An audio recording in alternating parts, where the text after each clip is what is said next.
أعوذ بالله من الشيطان الرجيم. بسم الله الرحمن الرحيم. الحمد لله رب العالمين. نحمده ونستعينه ونستغفره ونعوذ بالله من شرور أنفسنا ومن سيئات أعمالنا. من يهده الله فلا مضل له ومن يضلل فلا هادي له. أشهد أن لا إله إلا الله وحده لا شريك له وأشهد أن محمدا عبده ورسوله. سبحانك لا علم لنا إلا ما علمتنا إنك أنت العليم الحكيم. اللهم علمنا ما ينفعنا وانفعنا بما علمتنا وزدنا علما. اللهم أتي أنفسنا تقواها وزكها أنت خير من زكاها أنت وليها ومولاها. Rabbi yassir wa la tu'assir, Rabbi tammim bil khair, amma ba'du. InsyaAllah kita sambut tadabbur surah Al-Anbiya ayat yang ke-11.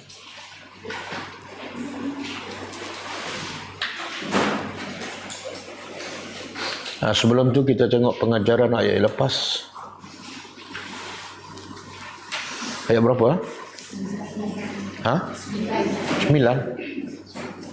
Ayat ke-9. أعوذ بالله من الشيطان الرجيم. ثم صدقناهم الوعد فأنجيناهم ومن نشاء وأهلكنا المسرفين. Maksudnya kemudian kami telah membenarkan akan mereka janji-janji, iaitu janji yang Allah beri amaran melalui Rasul kepada mereka yang kufur. Fa'anjaynahum, lalu kami selamatkan mereka, iaitu orang-orang yang beriman. Wa man nasha', dan siapa yang kami kehendaki, dan kami telah binasakan mereka-mereka yang melampau. Pengajarannya pertama,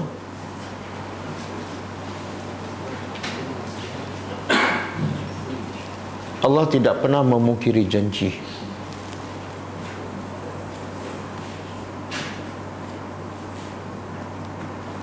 Walaupun kebanyakan manusia tidak meyakininya,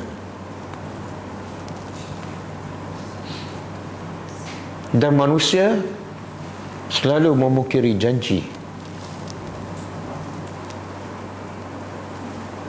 tetapi ramai yang mempercayainya.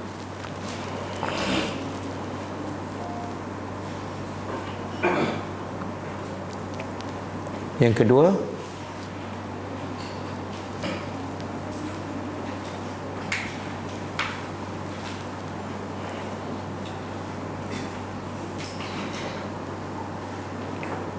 manusia akan terdedah kepada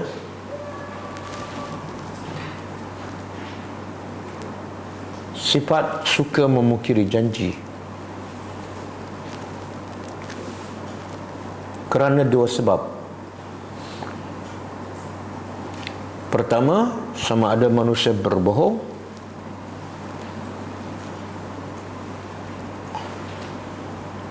dan yang kedua, kerana kelemahan manusia.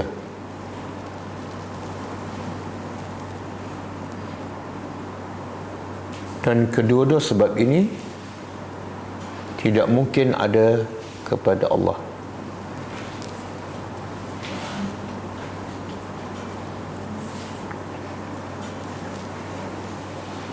Yang ketiga,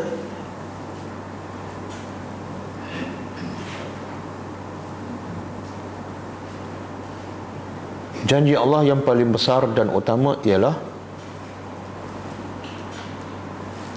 menyelamatkan orang-orang yang beriman dan mentaatinya,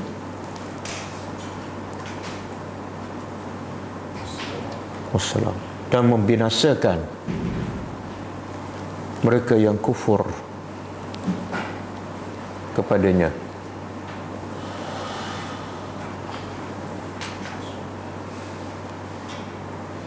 Ayat 10. Laqad anzalna ilaikum kitaban fihi zikrukum afala ta'qilun. Maksudnya pasti sesungguhnya kami telah turunkan kepada kamu Al-Quran yang di dalamnya peringatan untuk kamu. Maka apakah kamu tidak berakal atau menggunakan akal untuk memahami peringatan itu?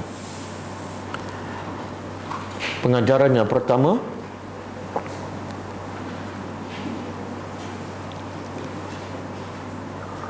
Al-Quran adalah sebuah kitab yang benar dan diturunkan oleh Allah kepada manusia melalui Rasul sallallahu alaihi wasallam.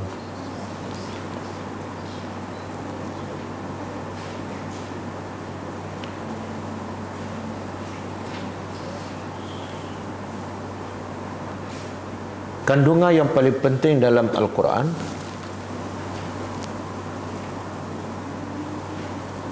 bahkan kerana itulah Al-Quran diturunkan ialah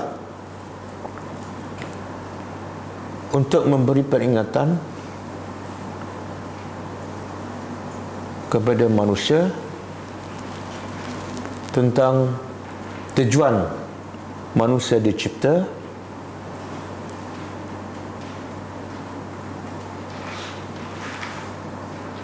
dan supaya Al-Quran dijadikan sebagai panduan dalam kehidupan mereka.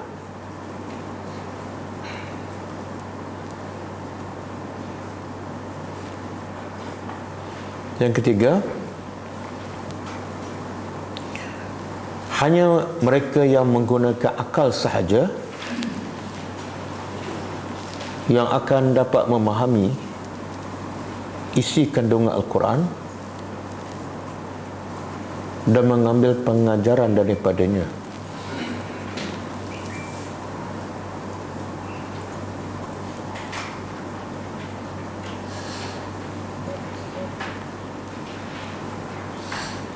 Yang ketiga,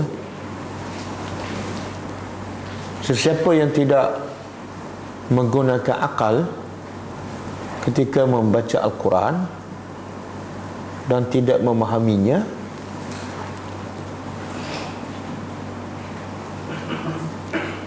Allah sifatkan mereka seumpama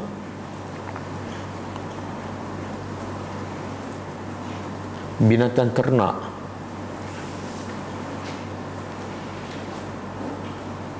yang boleh mendengar tetapi tidak memahami.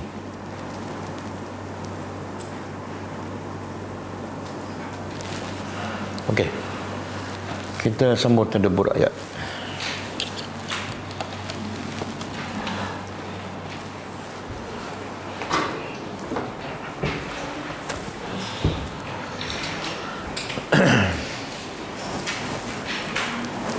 Okey, ayat 11 hari ini kaitan dengan ayat lepas.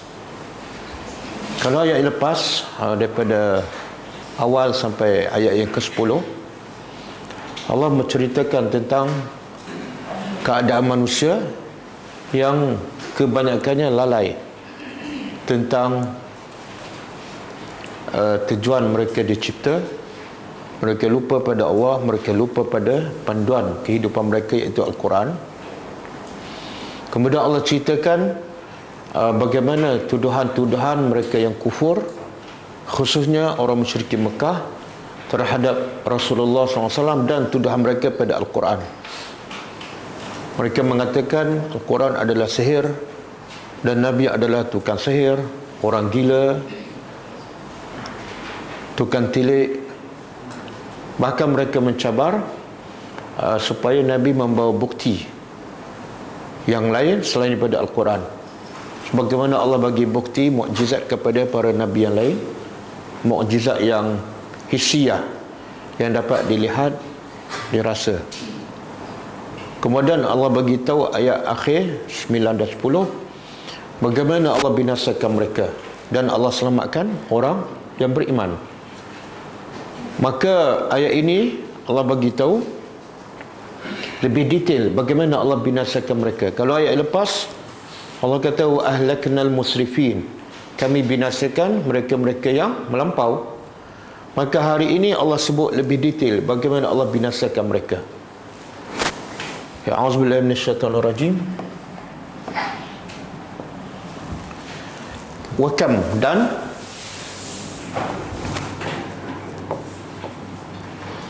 kam apa dia? Kamnya ada dua. Satu kam istifham, iaitu dalam bentuk soalan. Kalau saya tanya kam indaka minal aulad, berapa orang anak, itu boleh kita jawab 5 ke 6 ke. Tapi ada kam dalam bahasa Arab, dia bukan istifham, bukan soalan. Dia hanya menunjukkan taksiriyah, yang menunjukkan bilangan yang banyak. Jadi kam di sini, kam dan berapa banyak. Berapa banyak? Qasamna. Qasama dalam bahasa Arab, qasama, makna dia apa? Kasara, ataupun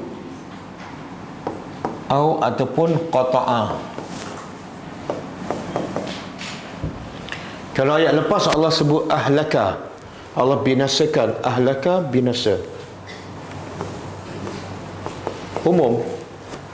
Tapi ayat hari ini Allah sebut bentuk binasa tu macam mana, iaitu Allah guna perkataan qasama. Qasama makna kasara. Kasara apa makna? Pecah. Ataupun qata'a, potong-potong. Jadi apa yang Allah nak beritahu ni? Banyak kami telah kalau binasa ahlaka, dia qasama ni dalam bahasa Arab dipecah, dipotong sehingga tidak ada kemungkinan untuk dibaiki. Contoh kalau kaca retak mungkin boleh dibaiki, tapi kalau kaca dah pecah berderai tak boleh. Jadi Allah nak beritahu kami binasakan umat-umat dahulu sampai tahap hancur, tak nampak rupa. Itu makna qasama. Bagaimana Allah hancurkan apa ni? Tentera bergajah kan? Macam mana rupa dia? Apa dia? Daun-daun dimakan? Sebab dalam tafsir tak disebut pun ulat. Dia ka'asfin faja'alahum ka'asfin ma'kul.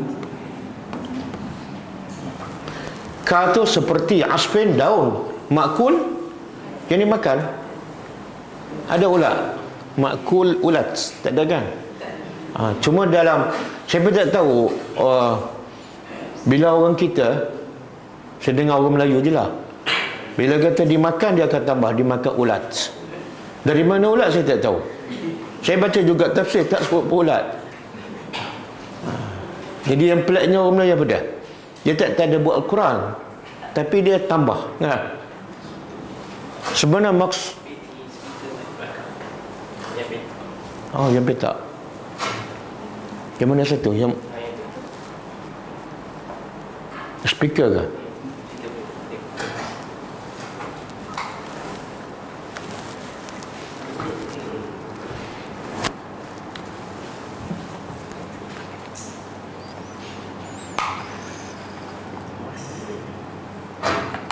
Tak cek dulu lah.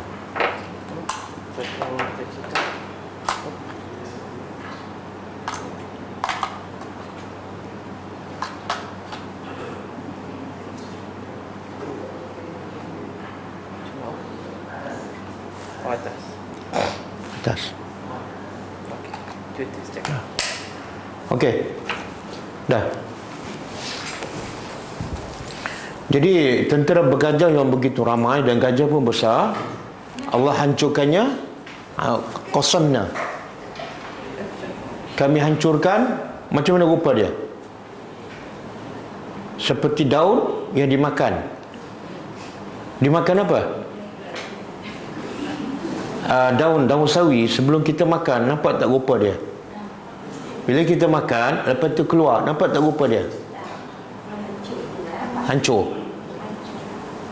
Dah keluar tu kita dapat beza ke ini sawi, ini bayam.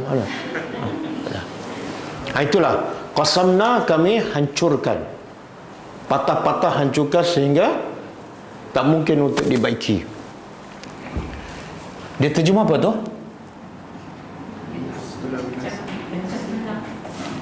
Pecah ataupun hancurkan. Kasara ni biasa digunakan pada kaca. Kasarna az-zujaj, kami telah pecahkan kaca. Mana kaca tu tak boleh dibaiki lagi. Min qaryatin, dari qaryatin. Qaryah ni mana satu tempat yang ada manusia, sama ada sikit ataupun ramai, dan sama ada tempat tu kecil ataupun besar. Dan dia mungkin bandar, mungkin negeri, mungkin kampung. Cuma bila dimelayukan, apa makna qaryah? Kalau dimelayukan, kawasan kan? Dia bukan kampung, bukan bandar, daerah. Saya ahli qaryah, mungkin taman kan? Okey, dari bila nakirah kena terjemah apa? Mana-mana negeri. Berapa banyak soal, bukan soalan Allah nak begitu. Berapa banyak kami telah hancur leburkan penduduk-penduduk negeri. Kaum Ad, kaum Samud, kaum Fir'aun, kaum apa lagi? Nabi Nuh, kaum Nabi Lut. Berapa banyak yang disebut dalam Quran, yang tak disebut lagi banyak. Apa dosa mereka ni? Apa masalah mereka sehingga Tuhan yang hebat menghancurkan mereka? Kanat zalimah, adalah penduduk negeri itu zalim. Itu je dosa mereka. Zalim di sini apa maksud dia? Yang mengumpat ke, rasuah ke, apa dia? Tidak menyembah Allah. Zalim banyak, tapi zalim yang paling besar ialah syirik. Apa dalil? Apa dalil? Zalim yang paling besar ialah mensyirikkan Allah.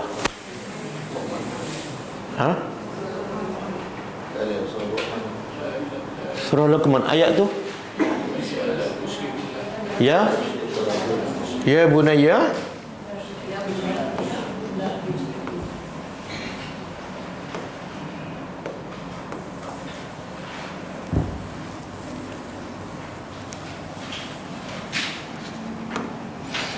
Nisa Luqman, ya bunayya la tusyrik billah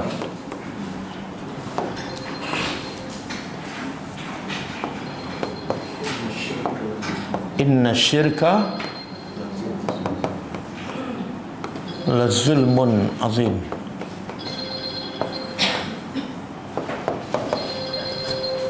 Telefon siapa?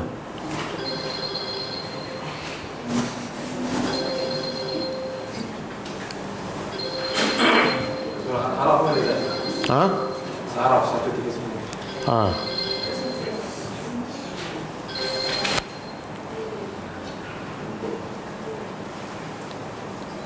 Dah, okey dah.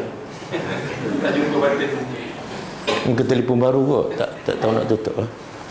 Okey, kata Luqman, nasihat, peringatan, mesej pertama yang Luqman sampai pada anaknya apa dia?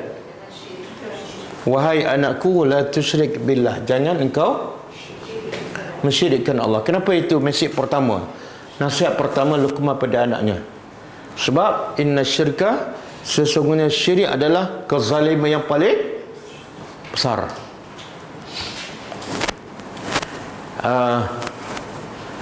Biasa mak bapak, apa yang disampaikan pada anak? Yang pertama, mesej pertama disampaikan oleh mak bapak ataupun oleh guru kepada pelajar-pelajar. Pelajar rajin. Lagi? Jadi doktor. Jangan nakal-nakal. Jangan ponteng. Biasanya akidah jangan syirik pada Allah, biasanya mak bapak tak ajar pada anak. Betul? Betul kan? Apa pasal? Sedangkan ramai baca surah Luqman ni. Dan Luqman kita tahu, Luqman ni orang berkulit hitam, muka tak handsome, dan ada riwayat mengatakan dia asalnya hamba, tidak ada nilai dalam masyarakat. Tapi Allah angkat dia, Allah muliakan dia. Bahkan Allah namakan satu surah dengan nama dia. Sedangkan dia siapa? Bukan Nabi, bukan ulama besar, bukan tokoh, orang biasa je. Tapi Allah angkat dia dan namakan surah tu nama dia. Apa kelebihan Luqman? Sebab cara Luqman mendidik supaya anaknya mentauhidkan Allah. Itu adalah satu pendidikan yang paling penting dan paling asas yang sepatut mak bapak tanam kepada diri anak-anak. Tapi kebanyakan sekarang berlaku, satu, mak bapak tak ajar anak jangan syirikkan Allah. Yang kedua apa?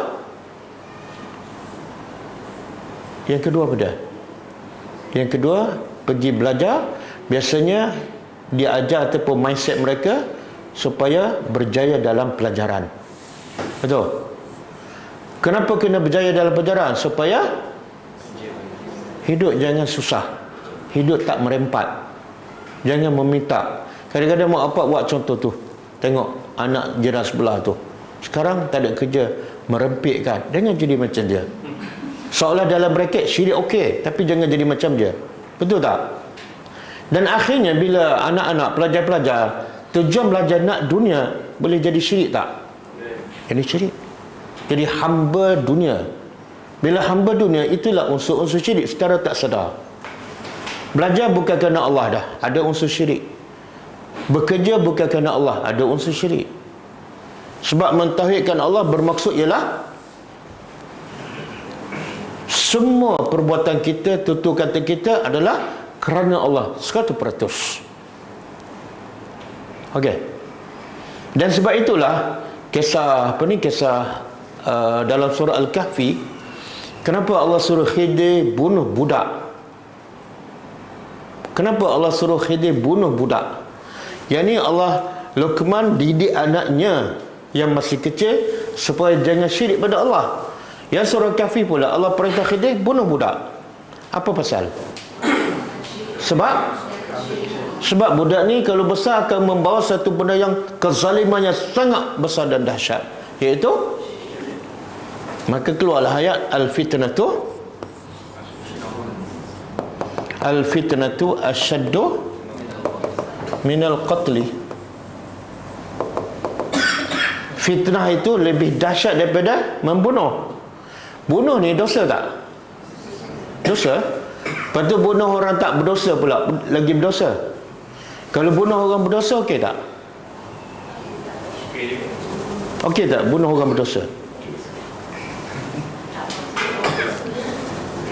Dia tu merompak, kita pun bunuh, okey tak? Oh tak okey. Kalau dia rasuah kita bunuh, okey tak? Tak okey juga. Habis biar aja.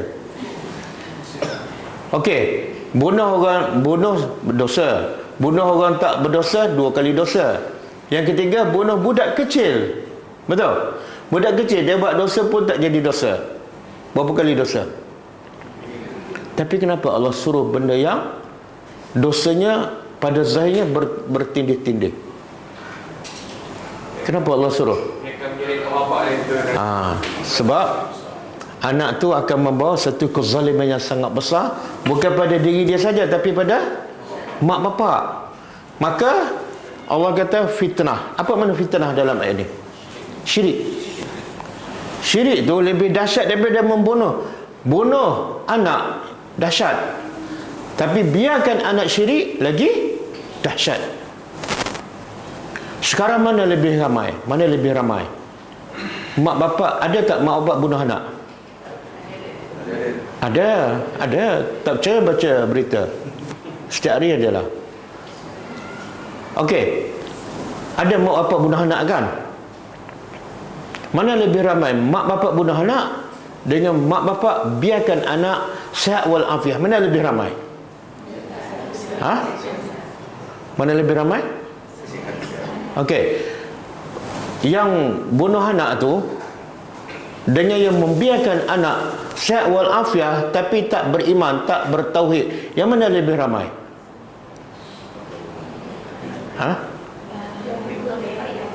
Yang biarkan anak sihat tapi tak beriman, tak mentauhidkan Allah, kan?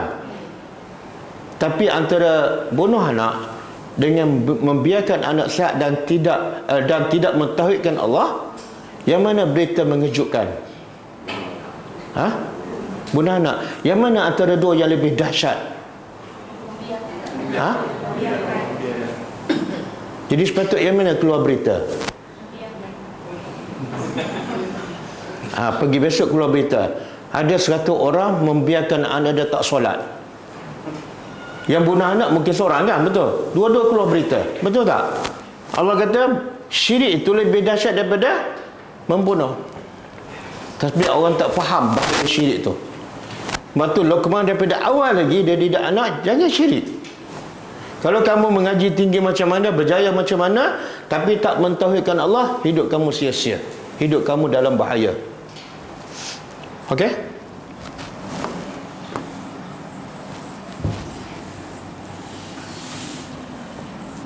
Jadi punca Allah binasa ni sebab apa? Zalim. Dan zalim yang paling besar ialah mensyirikkan Allah. Okey, cuba kita tengok.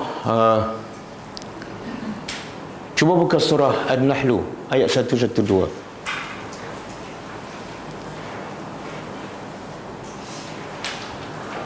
Surah An-Nahl ayat 112.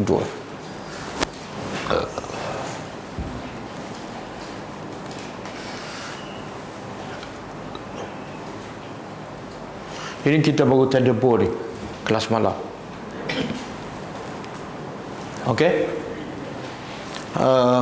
Cuba kita terjemah. Wa daraballahu, dan Allah telah darabani telah menjadikan, telah membuat. Allah telah membuat masal, perumpamaan qaryatan, satu negeri kanat aminah, yang asalnya aman. Yang tadi apa? Kanat zalimah, asalnya aman, dan mutmainnah, tenang. Apa beza aman dengan mutmainnah? Apa beza?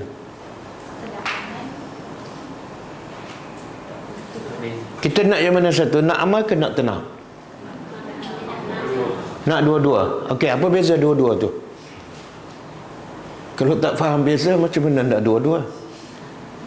Luar dalam. Apa dah? Yang luar ni aman, yang luar mutmainnah dalam. Kenapa sebut aman dulu? Luar tak aman, dalam tak aman. Kalau kat luar tak aman, dalam aman tak? Jadi Allah kata, Allah buat contoh, ada satu negeri yang aman, tenteram, kemudian penduduknya tenang, ya'tiha rizquha, dan rezekinya datang ragadan, dengan banyak. Datang pula daripada mana? Min kulli makan, dari setiap tempat. Ini negeri apa ni? Mekah. Mekah tak ada rezeki, kan? Tanah padang pasir, tumbuhan pun tak ada. Tapi Allah kata apa? Datang rezekinya min kulli makan, daripada semua tempat. Daripada Yaman datang, daripada Syam datang, daripada Malaysia pun datang sekarang. Rezeki daripada Jepun pun datang. Rezeki daripada China pun datang, jubah-jubah made in China, kan? Kopiah daripada Thailand pun datang. Fakafarat, lalu mereka kufur.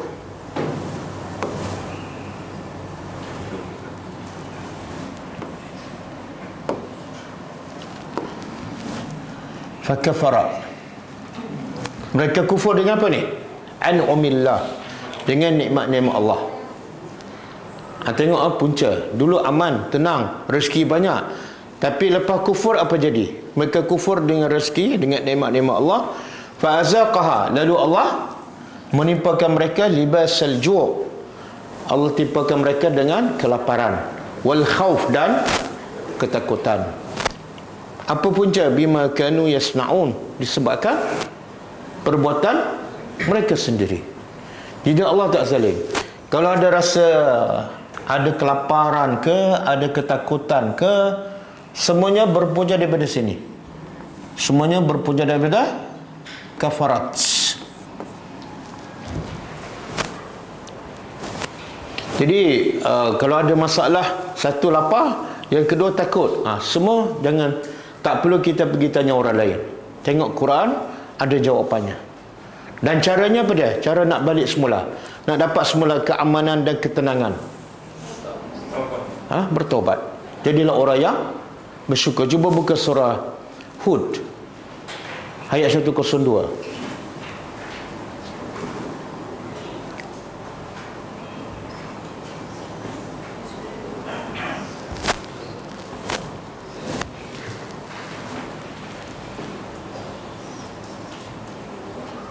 Bukan, sorry.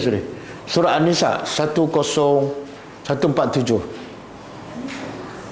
An-Nisa 147.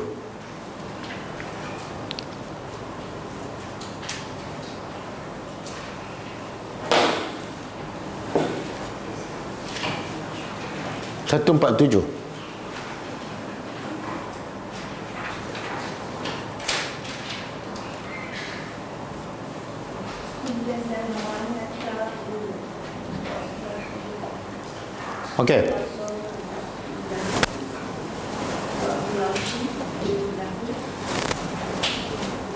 Okey. Cuba terjemah.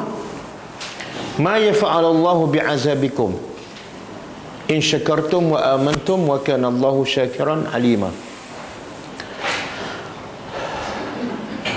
Okey.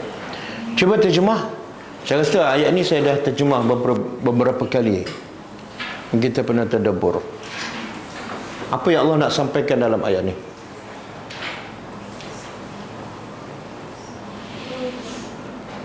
Siapa seorang boleh cerita? Kuat sikit.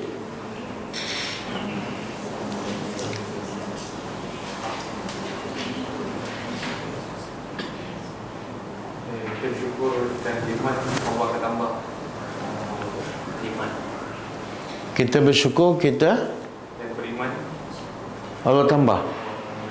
Bukan, itu ayat lain. Itu surah Ibrahim.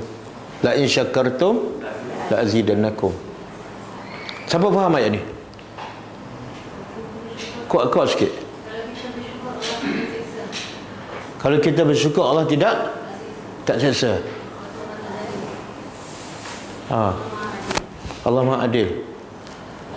Jadi poinnya apa dia? Kalau kita bersyukur, Allah tak seksa. Poinnya apa dia? Semua yang kena seksa tu sebab tak syukur. Okey. Allah kata apa? Ma yaf'alullah. Nak terjemah apa ni?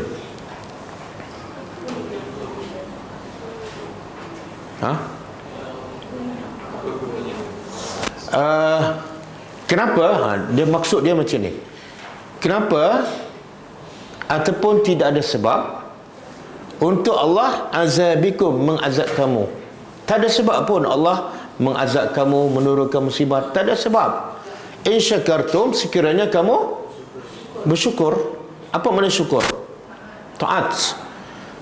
Tak ada sebab Allah nak mengazab kamu sekiranya kamu dah taat pada Allah dan kamu beriman. Ketaatan itu mestilah berdasarkan pada keimanan.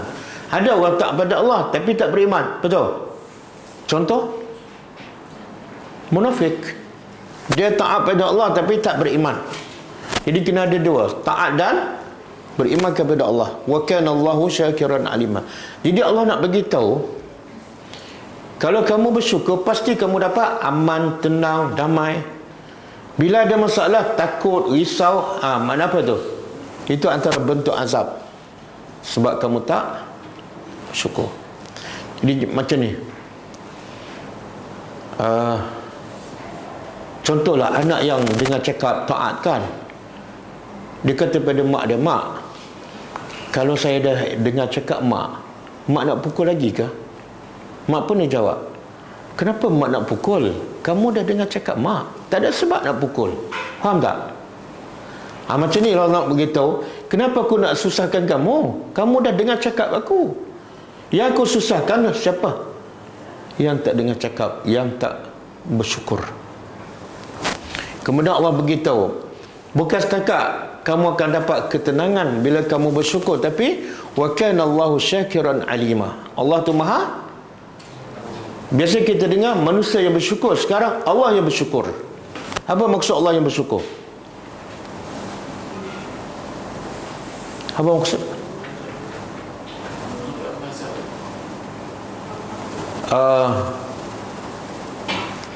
Allah tak mengazab tu bila kita yang bersyukur. Bila kita taat, Allah tak azab. Tapi ada satu lagi, Allah bersyukur pada kita bila kita taat. Allah tambah nikmat. La in syakartum la azidannakum. Satu, kalau kamu syukur, tak ada azab. Yang kedua, kalau kamu syukur, yang kedua apa dia? Aku tambah. Nanti mana syakiran. Allah akan membalas di atas kesyukuran kamu, ketaatan kamu. Sebab itulah orang bila beriman dan mentaati Allah, dia semakin tenang, semakin tenang, semakin tenang. Kenapa? Nikmatnya semakin bertambah. Jadi kita pun tanya, macam mana Allah boleh membalas semua perbuatan hambanya yang begitu ramai, bilion, trilion, dan setiap seorang pula banyak buat kebaikan. Macam mana Allah boleh balas semua sekali? Jawapannya ialah Allah Maha Aliman. Semua perbuatan manusia, walaupun dalam gelap, walaupun sorang-sorang, walaupun beratus ribu amalan dia, Allah tahu dan Allah akan balas. Faman ya'mal mithqala zarratin khairan yarah, walaupun sebesar zarah. Okey, kita balik pada ayat kita. Jadi Allah kata, pengajarannya apa dah? Tidak ada siapa yang zalim, yang syirik, yang selamat. Semua kena azab. Tak ada siapa yang terlepas. Wa ansha'na,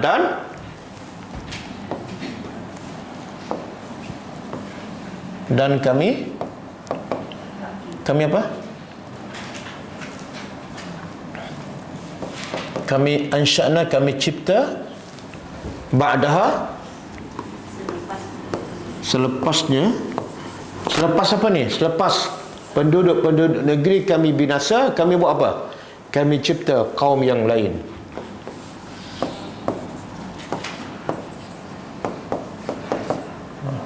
Apa maksud ni? Manakala Allah cipta manusia, kemudian manusia kufur, kemudian manusia tu Allah binasakan, Allah rugi tak?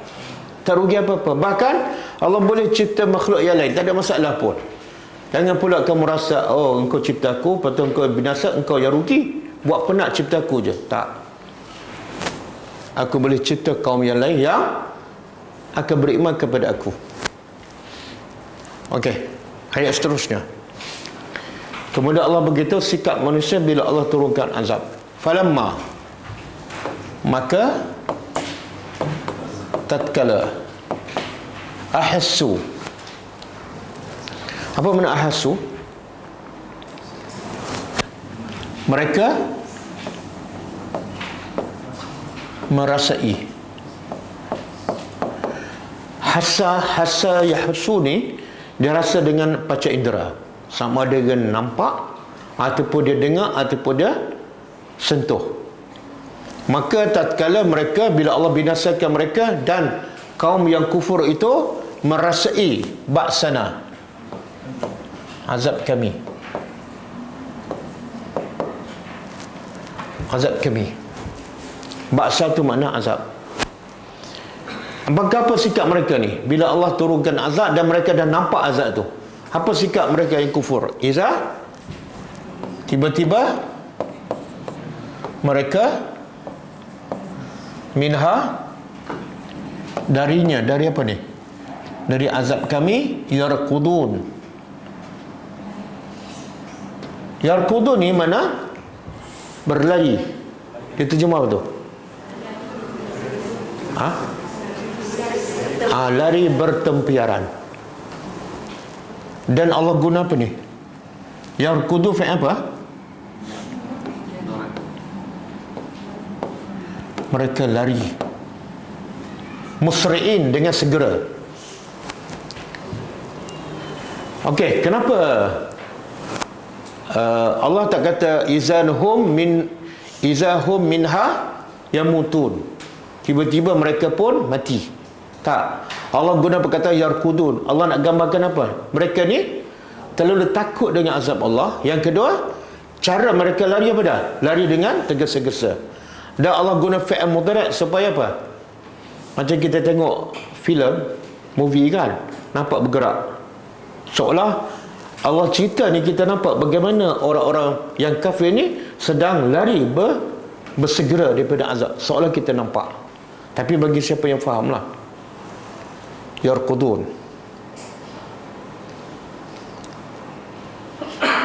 Tapi mereka boleh lari tak kalau Allah turunkan azab? Boleh lari tak? Tak, itu Allah kata mereka lari. Mereka lari tapi tak boleh lari daripada azab. Tengok Allah kata apa? La tarqudu. Janganlah kamu lari. Allah kata jangan lari. Nak ke mana ni? Nak ke mana? Kemudian satu lagi apa dah? Warji'u. Dan kembalilah. Kepada apa? Kepada ma utriftum.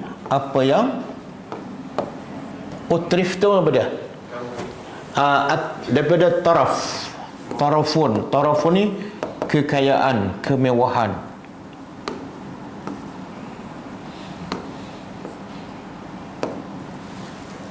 Kepada apa yang kamu dimewahkan ataupun dinikmatkan, diberi nikmat fihi padanya. Wa masakinikum, dan larilah kepada dan kembalilah kepada masakin, jamak maskan, tempat tinggal kamu, tempat-tempat tinggal kamu, rumah-rumah kamu. Supaya apa? La'allakum, supaya kamu akan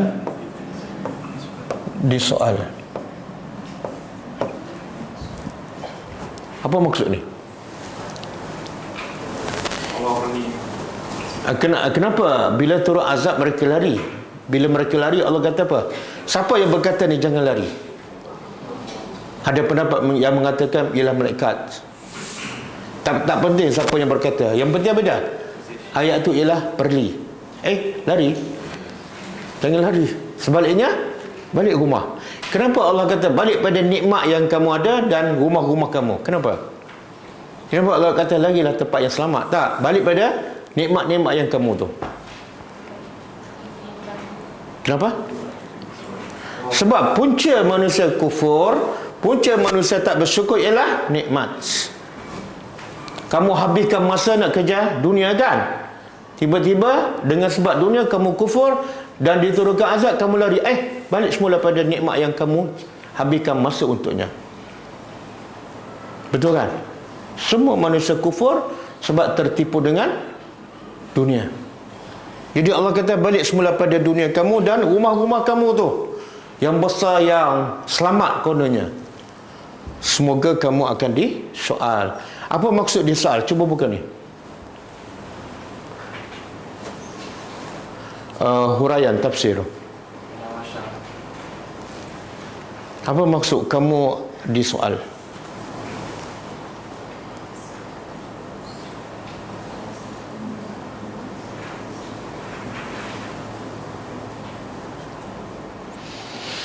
Okey, ini huraian maksud la'allakum tus'alun, semoga kamu disoal, iaitu qala Abu Sa'ud, seorang ahli tafsir, qila lahum, dikata kepada mereka tus'alun tu bilisanil hal.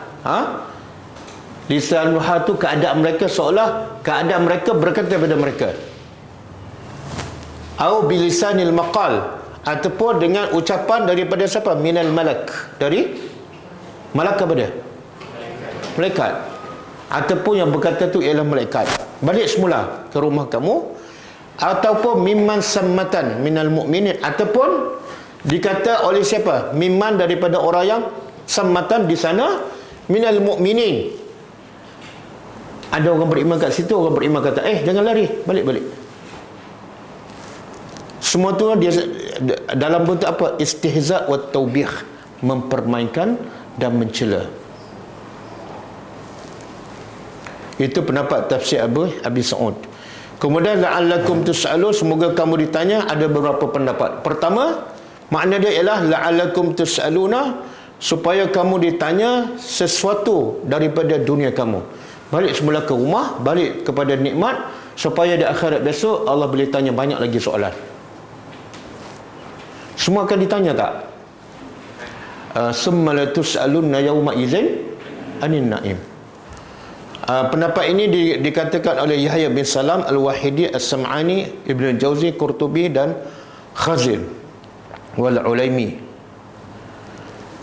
Cuba angkat sikit.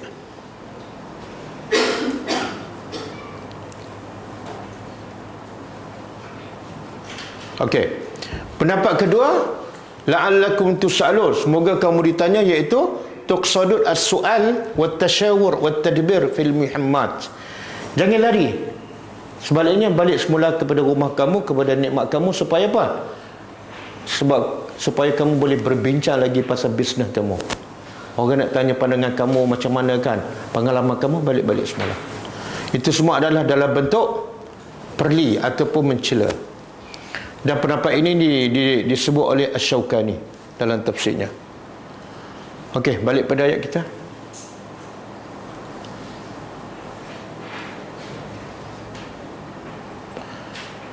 Cuba buka surah ni, surah Al-Hajj ayat 45.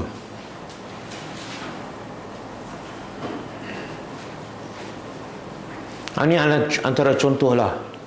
Biasa manusia yang kufur syirik ni biasanya lah, bukan semua. Sebab apa? Sebab tertipu dengan dunia. Jadi ayat ni Allah jelaskan. Allah kata faka'ajin. Faka'ajin makna dia sama dengan kam. Berapa banyak? Min qaryatin, dari mana-mana negeri, ahlaknaha, kami telah binasakan. Semuanya sebab apa? Wahya zalimah, sebab dia zalim. Zalim ni yang paling besar ialah syirik. Zalim tidak bersyukur pada Allah. Fahya khawiyatun, maka negeri yang zalim tu kami binasakan. Dan Allah sebut cara Allah binasakan apa dia? Khawiyatun ala urushiha.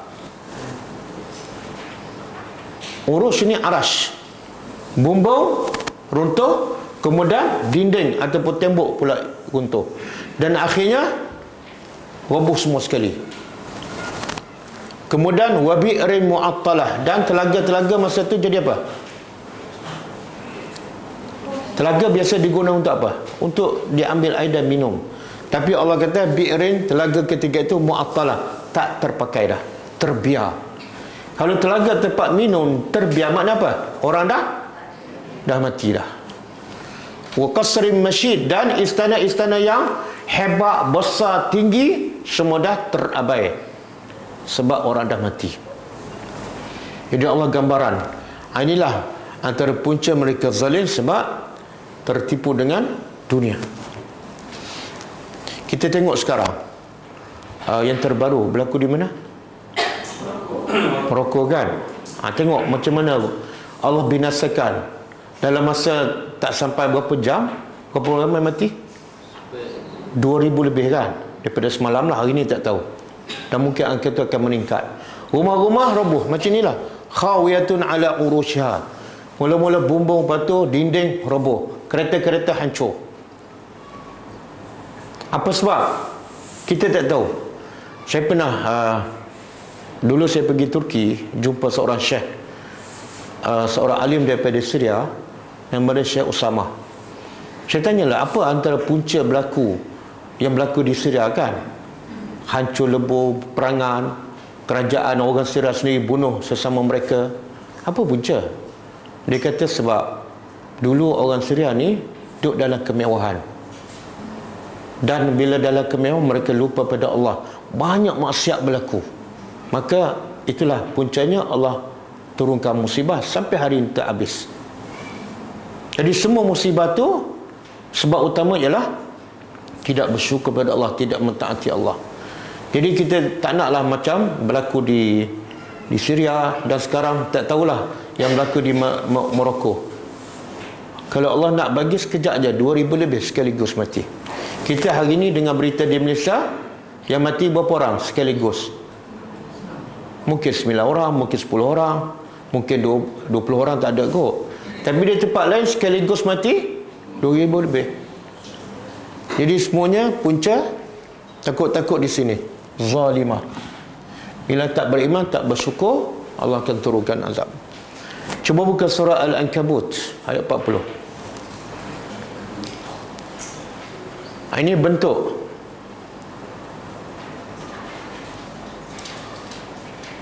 azab yang Allah sebut, yang Allah binasakan umat dahulu. Apa di antara bentuk azab? Bukan satu bentuk saja, tapi berbagai bentuk. Fakullan, cuba terjemah. Fakullan, maka masing-masing. Setiap itu akhazna, kami balas bizambihi, dengan sebab dosa. Semua sebab dosa. Allah tidak zalim. Dan bila Allah binasakan berbagai cara, antaranya faminhum, ada sebagai mereka man arsalna alaihi hasiba. Ada kaum yang kami binasa, iaitu kami utuskan hasiba. Hasiba apa dia? Angin ribut yang ada batu. Angin ribut yang ada batu. Dan wa minhum, ada sebagai mereka kami binasakan man akhazatu as-sayha. Dibinasakan oleh sayha pada suara pekikan je. Tengok bentuk azab Allah dengan benda-benda yang mudah, ringan, simple je. Angin, suara, menunjukkan apa tu? Allah Maha berkuasa. Kalau Allah nak hancurkan kaum yang hebat, menggunakan benda yang hebat, Allah tak hebat. Jadi Allah nak hancurkan kaum yang hebat, guna hanya angin, suara. Wa minhum, dan ada sebahagian mereka man khasafna bihi al-arda. Kami timbuskan dalam bumi macam Qarun dengan hartanya sekali. Wa minhum, dan ada sebahagian mereka man aghraqna, kami tenggelamkan dalam air, seperti Firaun dan kaum Nabi Nuh, kan? Kaum Nabi Nuh. Wa ma kana Allah liyazlimahum, dan Allah tidak sekali-kali, semua yang Allah buat itu Allah tak zalim, sebab Allah dah bagi pernyataan, walakin kanu anfusahum yazlimun, akan tetapi puncanya mereka zalim pada diri sendiri. Okey, kita pergi pada ayat seterusnya.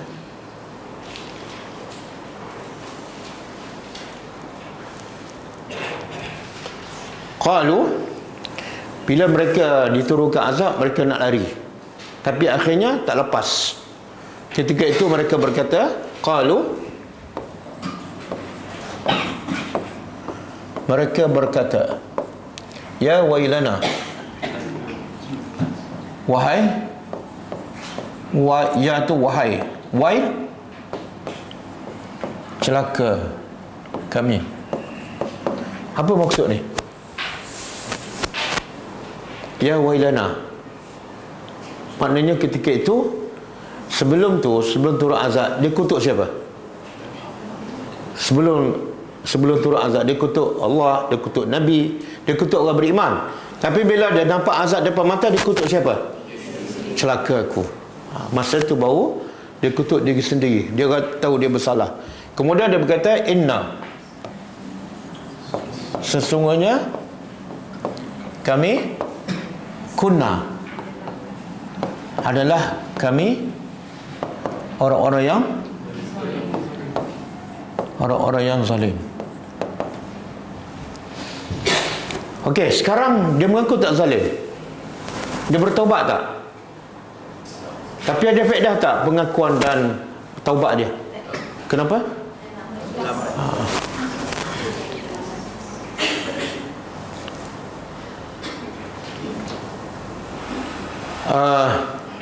Orang beriman ada tak buat zalim? Orang beriman. Oh tak? Ada. Melihat Nabi ada buat zalim tak? Nabi?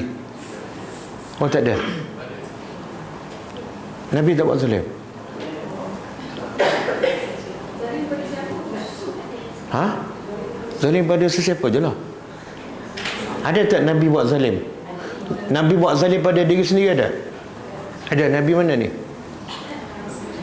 Nabi mana? Nabi Yunus. Ada dalil? Apa dah?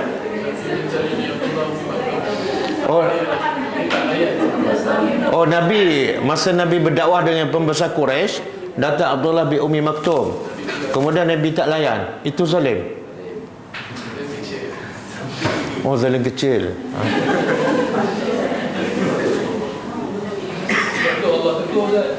Sebab tu Allah tegur.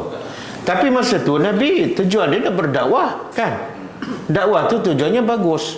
Target Nabi pembesar ni supaya ramai masuk Islam bagus. Okey, zalim tu. Okey, tak apalah, saya nak ambil yang paling jelas. Kita biasa tak baca doa Rabbana zalamna anfusana. Doa siapa tu? Nabi Adam. Nabi Adam buat zalim tak? Nabi Adam buat zalim ke tak? Kenapa takut? Baca doa Nabi Adam betul. Ini doa Nabi Adam ni. Rabbana zalamna anfusana wa illam taghfir lana wa tarhamna.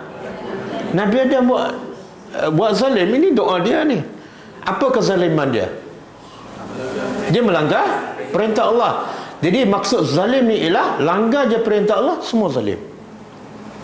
Cuma bezanya Nabi dan para sahabat bila buat zalim, dia buat berapa kali? Sekali. Lepas tu dia ulang tak? Itu kelebihan para Nabi. Kelebihan kita ialah bila buat zalim berapa kali? Berkali-kali. Dan ulang tak? Ulang. Lepas tu Nabi Adam dia buat zalim, dia baca doa ni, lepas tu dia tak ulang. Kita baca doa Nabi Adam, lepas tu buat zalim, lepas tu baca lagi kan. Buat lagi. Cuma zalim di sini adalah zalim yang kecil. Sebab itulah beza Nabi Adam buat salah dengan Iblis buat salah. Dua-dua buat salah. Betul? Dua-dua langgar perintah Allah. Tapi bila Iblis langgar perintah Allah, Allah kata fakana minal kafirin, maka dia jadi kafir. Bila Nabi Adam buat salah, Allah terima taubatnya. Kenapa? Dua-dua enggar perintah Allah kan? Sebab daripada awal lagi bila Iblis diperintah sujud pada Adam, daripada awal lagi dia bantah. Kenapa aku kena sujud pada Adam? Aku lebih baik. Daripada awal lagi dia bantah. Tapi bila Allah larang kepada Adam, jangan makan buah ni, dia taat tak? Taat. Cuma bila syaitan pujuk dia, goda dia, masa tu dia terlupa. Dia terlupa perintah Allah. Sebab tu Allah maafkan. Jadi kalau kita buat dosa dalam keadaan terlupa, okey. Tapi kalau buat dosa dalam keadaan sengaja, dalam keadaan kita sedar benda itu salah, dosanya lain. Okey. Semoga lepas kita baca doa ni, kita jangan ulang dosa yang sama. Kalau tak, malulah pada Adam.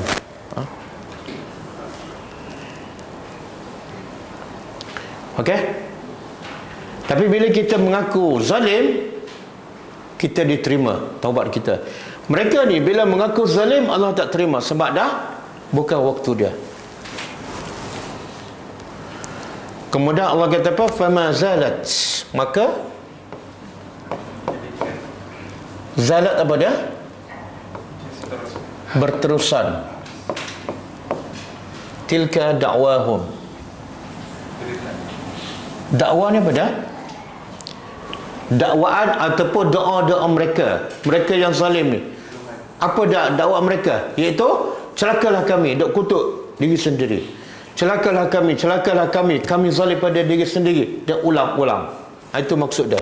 Berterusan doa mereka. Doa-doa mereka hatta sehingga ja'alnahum, kami jadikan mereka hasidan. Apa makna hasidan? Hasidan, hancur.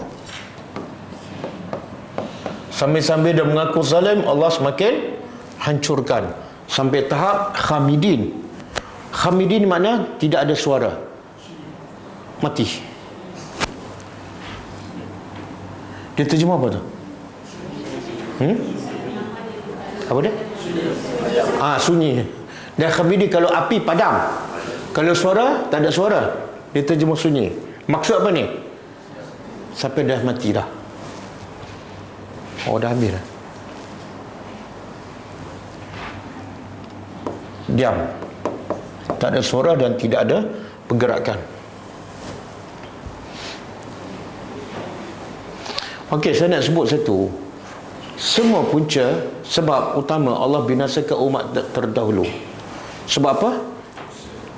Mereka mensyirikkan Allah. Mereka menolak dakwah yang dibawa oleh Nabi mereka. Itulah benda yang paling asas. Maka Allah sebut berulang kali bagaimana bila siapa saja yang syirik pada Allah, menolak dakwah Nabi mereka, mereka akan diazab oleh Allah. Cuma umat Nabi Muhammad Allah tak azab secara macam umat dahulu. Tapi Allah azab dalam bentuk apa? Allah azab juga, tapi dalam bentuk yang berbeza. Macam kita sekarang, masyarakat kita lah secara umum, ada tak unsur-unsur mereka mensyirikkan Allah? Banyak kan? Yang tak beriman satu hal, yang orang Islam pun ramai. Tapi ada tak Allah turunkan azab pada mereka? Ada. Kerasnya hati. Jadi bentuk azab yang Allah timpa pada umat Nabi Muhammad ialah fawailun lil qasiyati qulubuhum min zikrillah. Yang tadi mereka orang dahulu bila Allah turun azab, dia kata apa? Ya wailana, celakalah kami telah zalim. Sekarang Allah kata apa? Celakalah orang yang qasiyah, yang keras qulubuhum, hati mereka, min zikrillah, yang tak nak dengar peringatan, tak nak beriman pada Allah. Sihat wal afiah, tak ada bencana alam, tapi musibah yang paling besar ialah hati yang keras. Tak nak dengar peringatan, kalau dengar pun tak terkesan, baca Quran pun tak rasa apa-apa.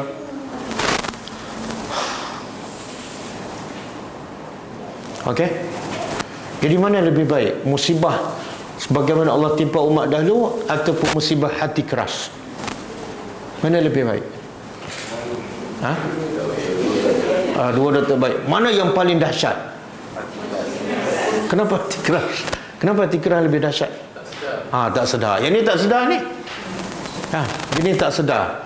Saya sihat je, okey je Ustaz. Semakin rezeki bertambah, di mana musibahnya? Ni bahaya ni. Sebablah yang boleh menyedarkan hati ni apa dia? Yang boleh menyedarkan hati keras apa dia? Al-Quran je. Kalau kita tak ada Al-Quran, kita rasa kita macam okey je.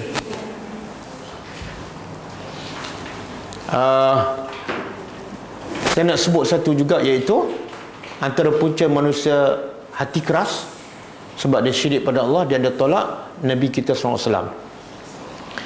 Jadi kadang-kadang kita nampak orang yang tak beriman tolak Nabi, tapi orang Islam sendiri ramai tak yang tolak Nabi? Ramai. Jadi takut-takut mereka ni pun termasuk orang yang diberi amaran oleh Allah, iaitu Allah akan turunkan azab sebagaimana Allah turun azab pada mereka umat dahulu. Sebab apa? Antara sebab mereka tolak Nabi mereka. Cuba buka surah Al-Hujurat. Surah Al-Hujurat. Sama lagi macam ikan syarikat buat waras dari sana. Ha. Alhaakumut takasur. Tu. Ini kita tengok ayat ni bagaimana ada kalangan orang Islam yang menolak Nabi, dan bila tolak Nabi, azabnya pasti Allah turunkan azab. Cuma azabnya berbeza dengan azab umat dahulu. Azabnya hati keras. Kita tengok, auzubillahi minasyaitanir rajim, ya ayyuhallazina amanu, wahai orang beriman, la tuqaddimu, jangan kamu mendahului Allah dan Rasul. Apa maksud jangan mendahului Allah dan Rasul? Ha? Jangan buat, tak payah dah sebut bid'ah. Ha? Ha? Ha? Apa dah? Jangan memandai-mandai. Maksud jangan mendahului Allah dan Rasul, iaitu bila nak bercakap, bila nak buat, tanya ada tak dalam Quran. Kalau tak ada dalam Quran, tengok dalam hadis ada tak. Itu makna jangan mendahului. Bila kamu nak buat apa-apa, terus kamu buat, kamu dah mendahului Allah dan Rasul. Dalam bracket memandai-mandai. Dalam bab dunia boleh memandai-mandai. Nak buat rumah macam mana, nak buat kuih macam mana, nak buat kuih lapis 10 lapis ke, silakan. Tapi dalam bab agama, la tuqaddimu baina yadillahi wa rasulih. Kamu lebih tahu, antum a'lamu bi umuri dunyakum. Kamu lebih tahu pasal urusan dunia kamu. Tapi urusan agama, aku lebih tahu. Jangan mendahului. Kemudian Allah kata, wattaqullah, bertakwalah pada Allah. Innallaha sami'un alim. Allah Maha mendengar lagi Maha mengetahui. Kemudian ayat kedua, ini semua Allah tuju pada khusus orang beriman.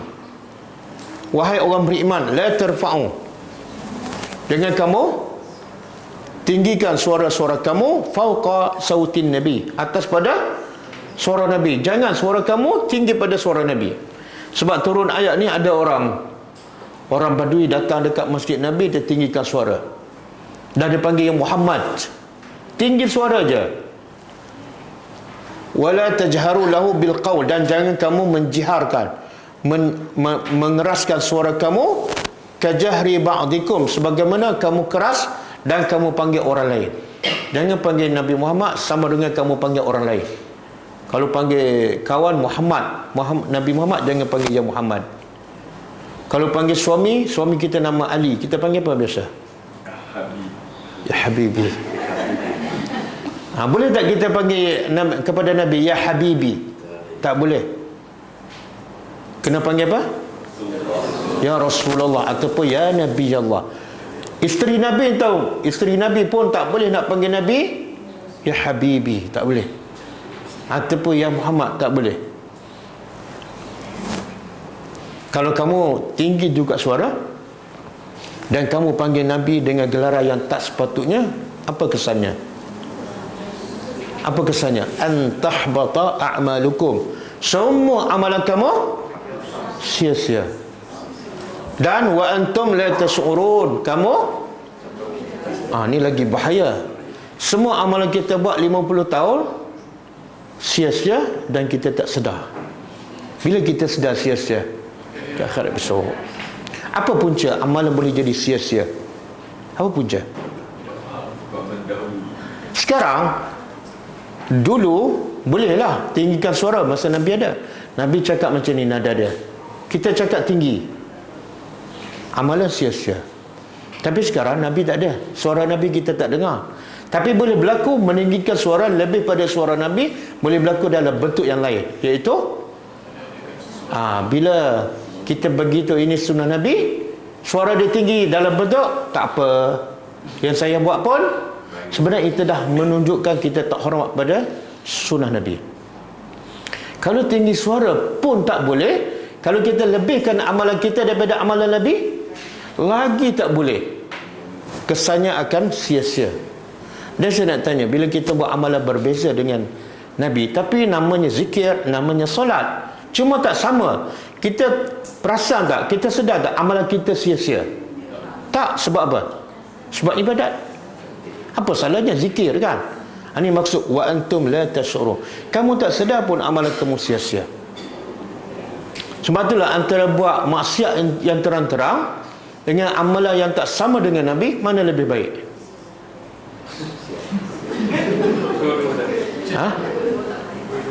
Satu mencuri kan? Satu lagi dia zikir mengarut. Mana lebih baik? Dua-dua? Mana kurang bahaya? Tukar soalan. Mana kurang bahaya? Ha? Mencuri. Kenapa? Orang mencuri, dia rasa tak itu dosa? Dia rasa. Dan mungkin dia ada niat nak bertobat. Tapi orang yang zikir mengarut tu, tak ada. Apa? Saya bukan karaoke, zikir. Ustaz tak faham ke? Dia salahkan kita pula. Okey, kita balik pada ayat kita.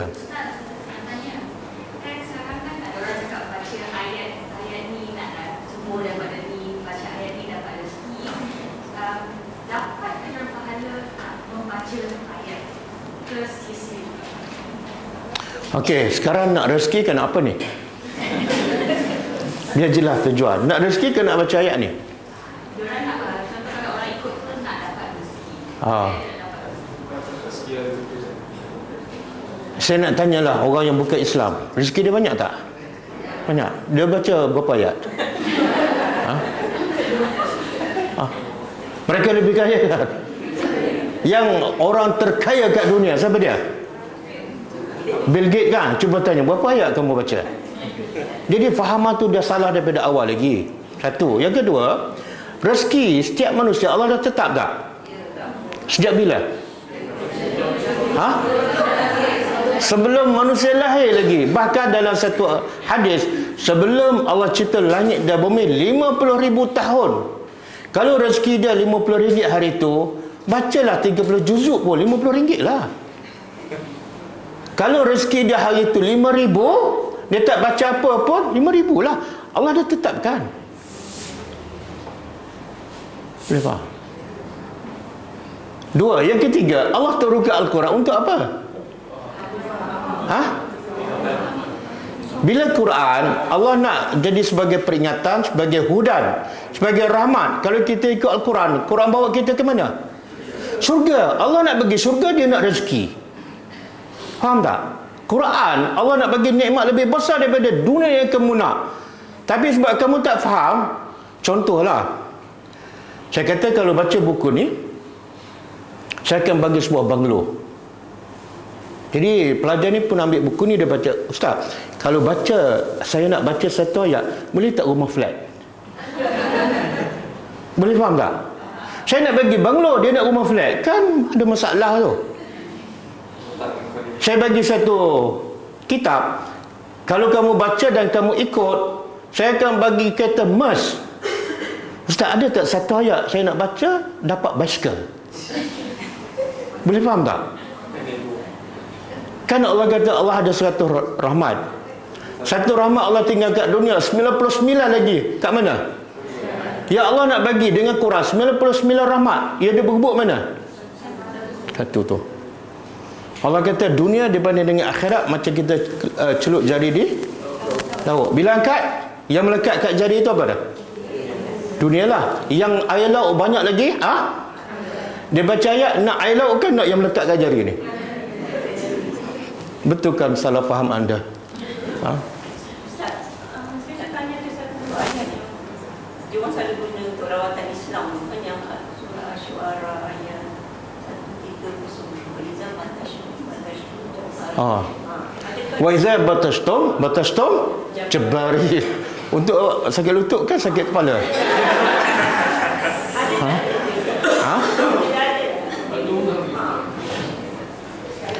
Sebab tu Allah kata Quran ni satu mau'izah, peringatan.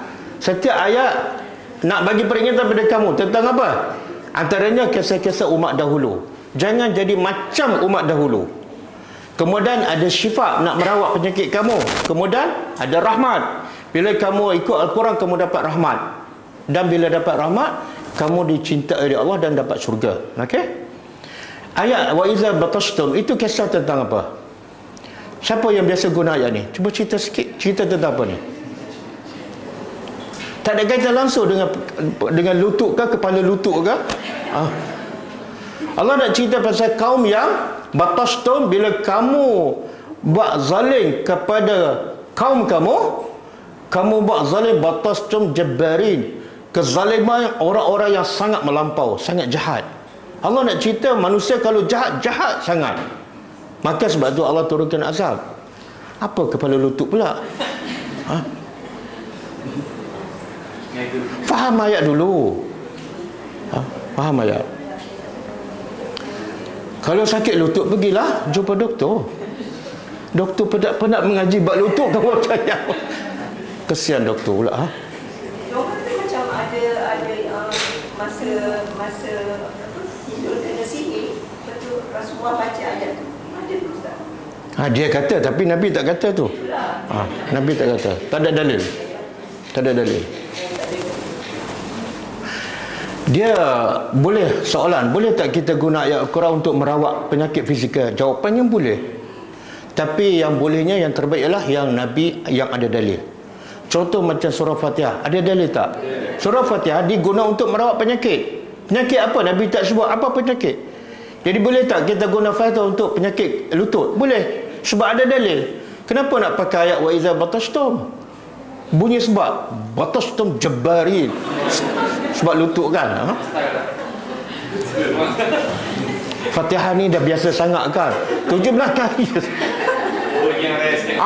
Saya baca 17 kali dah. 17 tahun. Lutut tak okey pun. Jadi saya nak ayat berbeza sikit. Kan? Jadi yang pertama sekali, sebenarnya saya nak beritahu. Sebenarnya penyakit yang paling bahaya pada hati.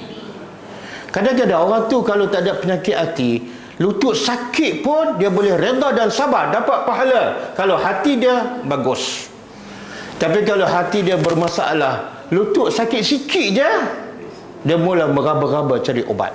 Sebab dia ada masalah hati. Nabi Ayub sakit tak? Mana lebih berat, sakit Nabi Ayub dengan sakit lutut kita? Nabi Ayub pakai ayat apa? Ayat sabar. Kan, sabar. Bila Allah uji dia redha dan sabar, maka baginya apa? Redha Allah. Tapi kalau kita rawat, mungkinlah lutut sembuh, tapi dapat sembuh redha Allah belum tentu. Okey. Jadi berhati-hati daripada menolak amalan Nabi. Sebab yang Allah bagi tahu umat dahulu diazab salah satunya sebab tolak dakwah Nabi mereka. Jadi penolakan kepada Nabi boleh berlaku secara lisan dan boleh berlaku dalam bentuk perbuatan. Mulut kita kata Nabi bagus, amalan dia terbaik, tapi perbuatan kita seolah menidakkan. Takut berlaku. Sebab tu ada tak ayat yang mengatakan orang mendustakan Allah dan Rasul ataupun mendustakan agama, tapi dalam bentuk iaitu tidak beri makan pada anak yatim, tidak bagi makan pada orang miskin. Mereka Allah gelarkan pendusta agama. Ada? Surah apa? Bukan. Al-Fajr bukan. Dua, ada 112 lagi surah. Surah apa? Mereka ni pendusta agama, tapi perbuatannya apa dah? Tak bagi makan pada orang miskin, tak bagi makan pada anak yatim. Al-Ma'un. Ara'aital ladzi yukazzibu bidin. Kamu lihat tak pendusta agama? Siapa ni? Fazalika yad'ul yatim wala yahuddu ala ta'amil miskin. Okey, kita balik pada ayat kita.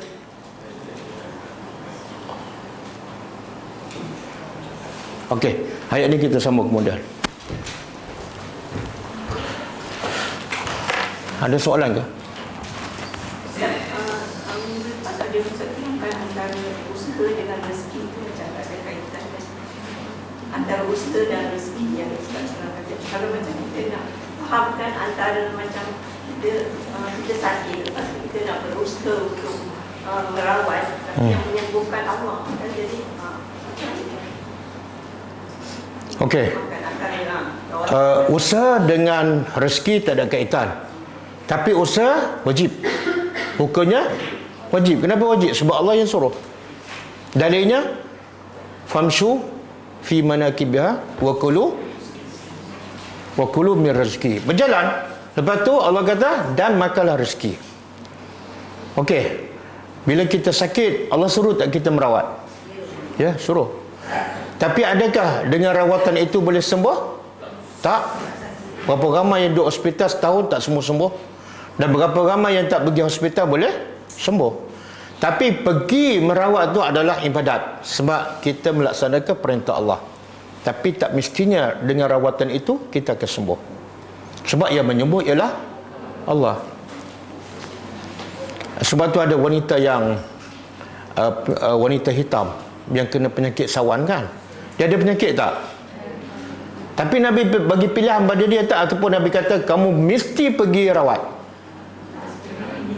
Nabi bagi pilihan. Nabi kata kalau kamu sabar dengan penyakit, maka bagi kamu surga. Tapi kalau kamu nak sembuh, aku boleh berdoa, dan doa Nabi mustajab, mesti sembuh dengan izin Allah. Tapi akhirnya wanita tu pilih apa? Dia rawat tak? Salah ke tak? Tak salah. Cuma ulama kata, bila kita boleh ambil sikap macam wanita tu? Bila boleh? Iaitu kita tak nak rawat. Bila tak mampu? Tak, wanita tu mampu tak untuk dirawat? Ya, dengan doa Nabi boleh. Tapi dia pilih yang satu lagi. Okey. Ulama kata kalau kita sakit, kita ada pilihan, nak rawat pun boleh, tak nak rawat pun boleh. Bila kita dibenarkan untuk tidak merawat, satu, bila penyakit itu tak memudaratkan orang lain, tak mentorak dan menyusahkan orang lain. Yang kedua, kita tak ada tanggungjawab. Kita ni orang biasa-biasa aja, macam wanita tadilah. Tapi kalau kita ada kedudukan, kita banyak memberi manfaat pada orang, kalau kita tak merawat, kita rugi, orang ramai pun rugi, kita kena rawat. Jadi tengok siapa kita. Kalau kita isteri, ada suami, ada anak, kena rawat. Tapi kalau kita duduk sorang-sorang, kita boleh sabar, kita boleh uruskan diri sendiri dan tak menyusahkan orang lain, silakan ambil macam wanita tu. Okey. Tapi saya cadang jangan ambil macam wanita tu lah. Sebab wanita tu luar biasa. Sebab para sahabat ni, lelaki ke wanita, bila dia cerita pasal syurga, keyakinannya dia sangat luar biasa, sehingga dia lupa penyakit tu. Sebab dia asyik berfikir tentang apa? Nikmat syurga, menyebabkan rasa sakit tu hilang. Kita syurga tak berapa nak masuk, masuk keluar. Yang masuk apa dia? Sembuh. Seronok kan. Sebab tu kita pantang sakit terus Panadol. Okey. Ada soalan lain? Satu lagi saya nak tanya tentang kadang-kadang bila ada macam bencana alam kan, kita kadang-kadang macam memaham bahawa ini musibah ke ini ujian. Contohnya kalau berlaku kat negara Islam kan, kita tahu ini ujian. Bisakan itu sebenarnya ujian atau sebenarnya musibah. Okey, dia musibah ataupun benda yang menyusahkan boleh berlaku pada semua orang, termasuklah kepada Nabi, betul? Dan kelebihan musibah ni kalau bagi orang beriman, kafarah, penghapus dosa, dan supaya akhirnya dia sedar, dia balik pada pangkal jalan. Tapi kalau musibah tu berlaku pada Nabi, adakah ia kafarah? Nabi ada dosa? Bukan. Jadi bila musibah macam berlaku pada Nabi kita SAW, kena maki, kena kan sampai berdarah, kemudian Nabi Ayub sakit sekian lama kan, Nabi Yakub sampai hilang anak yang disayang sampai dia buta, adakah itu sebagai kafarah? Bukan. Kalau untuk para Nabi, sebagai meninggikan darjahnya. Ya.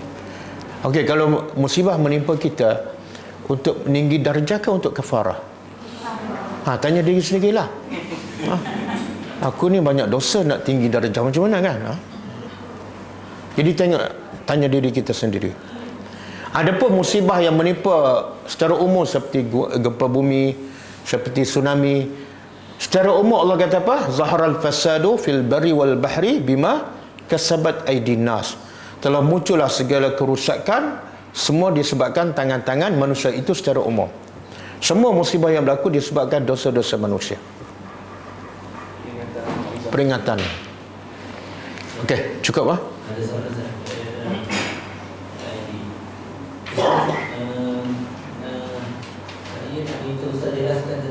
isu yang orang viral tentang kota Al-Ula yang dilarang untuk pergi. Ada ustaz lain yang dia kan kata tak apa kalau nak ambil pengajaran bagai. Ada orang yang kata kota Al-Ula ini bukan tempat halangan. Karena menurut Apa dia? kita punya bagi orang yang lain tak ada satu penjelasan tentang Tak jelas kota apa? Al-Ula. Madain Saleh. Madain Soleh. Boleh saya beri kita tak gambar kat situ. untuk elak dari berlaku umpama yang salah. Jadi soalannya, saya tak tahu yang viralnya apa. Dia sekarang trend orang pergi Ada orang pergi melancong tempat yang kaum dahulu diazab. Jadi ada orang kata okey, ada orang kata tak okey. Jadi ukuran kita bukan orang kata, ukuran kita ialah Allah dan Rasul kata. Nabi cakap apa dalam berkenaan dengan ziarah tempat kaum yang diazab? Nabi kata apa? Maksud hadisnya Nabi kata, jangan kamu masuk tempat yang kaum yang muazzabi yang diazab kecuali dalam keadaan kamu menangis. Larangan, jangan masuk. Nabi tak kata masuklah dalam keadaan menangis. Tak, Nabi kata jangan masuk kecuali mana larangan tu sangat tegas. Dan kalau tak boleh menangis, Nabi kata fala tadkhuluha, jangan masuk. Kalau tak boleh menangis, jangan masuk. Mana hukumnya haram. Jadi saya lebih condong pada pendapat yang paling kuat berdasarkan hadis tadi, haram kita pergi tempat kaum yang diazab dalam keadaan kita tak menangis dan tak ambil pengajaran. Dan banyak ayat Quran Allah kata, berjalan di atas muka bumi, fanzuru kaifa kana aqibatul mukazzibin. Tengoklah bagaimana akibat kesudahan orang-orang yang mendustakan agama. Bila Allah suruh berjalan, di hujung Allah kata apa? Perhati apa? Bagaimana kehebatan Allah menghancurkan umat dahulu. Jadi Allah suruh berjalan, tak salah berjalan, tapi tujuannya untuk ambil pengajaran. Kalau seronok-seronok, tak boleh. Dia lagi satu lagi, kalau kita berjalan tambah-tambah tempat yang kaum diazab, apa tujuan kita sebenar? Apa tujuan? Nak tengok apa? Sekarang nak pergi tengok, dan nak pergi tengok tu ada kos. Siapa yang suruh kamu pergi? Ada tak ayat Quran suruh pergi? Kalau ada ayat Quran suruh pergi, jelas tujuannya supaya kamu ambil pengajaran. Dan saya nak tanya, kalau kita pergi tujuan nak ambil pengajaran, kononnya lah, tapi kita boleh tak ambil pengajaran dalam keadaan kita tak faham kisah mereka yang Allah sebut dalam Quran? Boleh tak?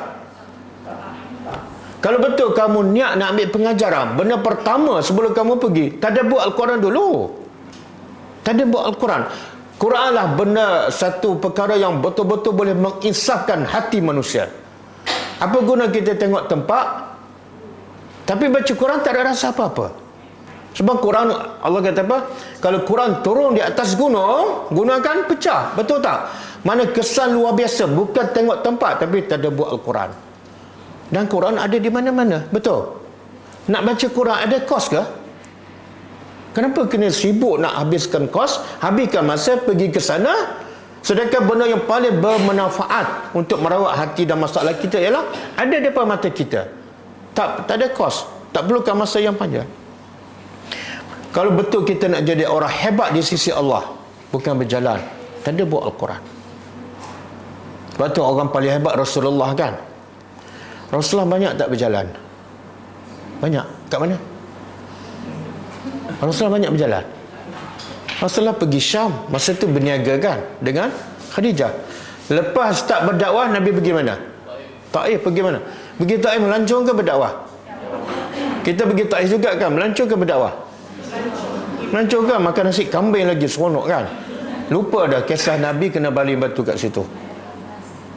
Lepas tu Nabi pergi Madinah. Lepas tu ada lagi? Tak ada. Pergi Madinah pun sebab apa? Sebab dakwah. Biarlah pergerakan kita ni kerana nak cari manfaat untuk agama kita. Biarlah pergerakan kita adalah kerana Allah Subhanahu Wa Taala. Saya bukan tak setuju orang melancong, tapi melancong biarlah ada manfaat untuk agama kita. Bukan sekadar seronok. Orang melancong, kita melancong. Yang suka melancong ni siapa? Macam Mak Saleh kan? Mak Saleh suka melancong. Kita tengoklah dia sampai satu dunia. Dalam hutan pun dia masuk. Tapi tengok ada tak manfaat. Sebab dia hanya tengok dan kagum dengan ciptaan Allah. Tapi dia tak sampai ke tahap siapa pencipta yang hebat ni. Kalau alam yang dia tengok hebat, pencipta dia. Jadi Allah menggalakkan kita memikirkan tentang ciptaannya. Tapi supaya apa? Akhirnya berakhir dengan apa? Kita kagum dengan pencipta. Ya Allah, hebatnya langit. Pencipta langit pasti lagi hebat. Siapa pencipta langit ni? Kita pergi ke sungai, pergi ke laut kan. Ya Allah, hebatnya laut, besar, luas. 2/3 dunia. Siapa cipta ni? Pencipta ni mesti hebat ni. Kalau sampai ke situ, pergilah berjalan. Okey. Berjalanlah bersama saya. Package tadabbur Al-Quran. Ya.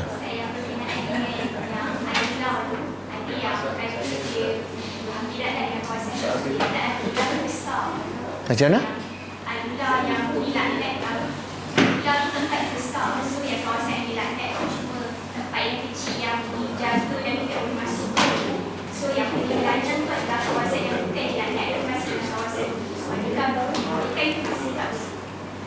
Oh, nak pergi juga kawasan di luar sikit.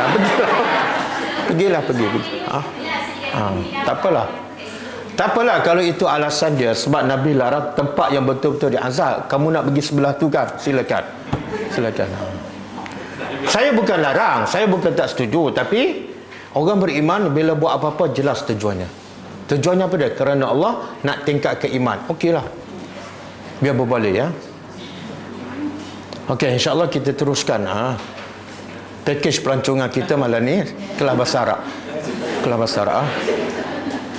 Okey, kita tutup dengan membaca tasbih kafarah. Subhanakallahumma wa bihamdika asyhadu an la ilaha illa anta astaghfiruka wa atubu ilaik. Assalamualaikum warahmatullahi wabarakatuh. كتاب الله ترق جنانه وتنل